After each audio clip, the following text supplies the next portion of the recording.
My name's Graham Hoyle. I'm the Chief Executive of the Association of Learning Providers. In 2005, the LSC asked us if we would actually undertake a project to up the knowledge of e-learning amongst our independent training providers. In this short film, you're going to see one of these providers, In Touch Care.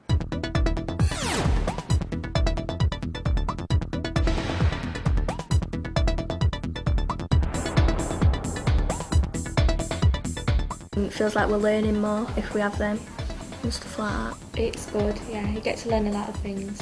Like 3D thing, that just helps you a lot more because it shows you more inside it and how it all works.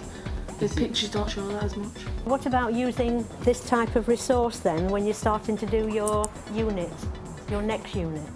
So we'll be able to do the heart and the circulation, we'll be able to do the respiratory system, and we'll be able to, we're just developing a new one about health and well-being. Throughout my nursing and particularly in nurse education, I've been very involved in having impact on teaching and learning. So it's been a particular interest of mine to look at what resources are around to support teaching and learning. The investment in the work-based learning sector started in 2005. We've been distributing national grants through the Association of Learning Providers to ensure that small, innovative projects take place within the sector that can help retention, achievement and improve the quality of the learning experience. In Touch Care is one such provider that has made use of the Learning and Skills Council funding through the Association of Learning Providers. Their innovative approach to the use of technology has really ensured that learners are much more involved in the learning experience, much more engaged and therefore benefiting from a real positive learning experience.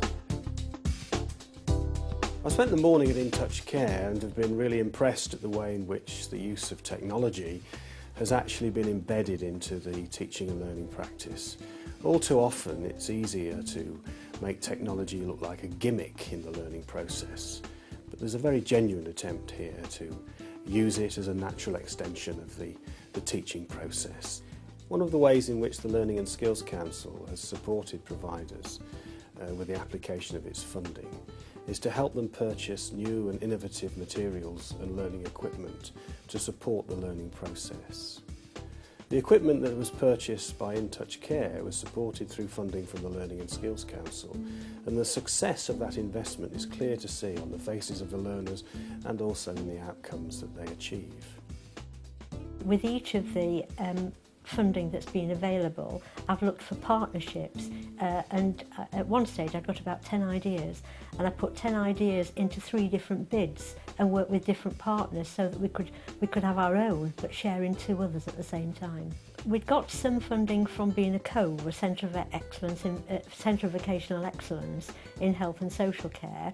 So I'd already got 2 simulators, an adult and a child, and I'd also purchased an ambulance. So I needed to look at the opportunities that were there through the LSC and Alp to enhance that facility. So the first lot of funding of £32,000 gave me the cameras in the resource room and also the studio code to do tagging of best practice and to support CPD of the staff and evidence for the learners in relation to their underpinning knowledge for their NVQ and apprenticeship.